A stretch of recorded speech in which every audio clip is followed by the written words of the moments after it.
Today is Unity Day. Please show your support for kindness, acceptance, and inclusion.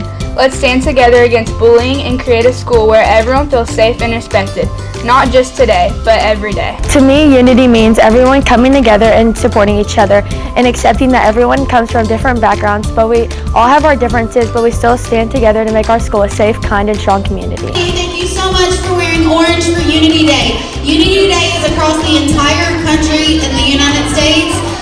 Schools all across the country are celebrating today for inclusion, kindness, acceptance, and anti-bullying. And nobody wants to be made to feel bad at school. So wearing orange today is about that you are an upstander and you are somebody that makes other people feel good when they're around you, and that you don't stand for bullying, but you stand for kindness and inclusion. So thank you. Give yourselves all a round of applause for wearing orange. Thank you.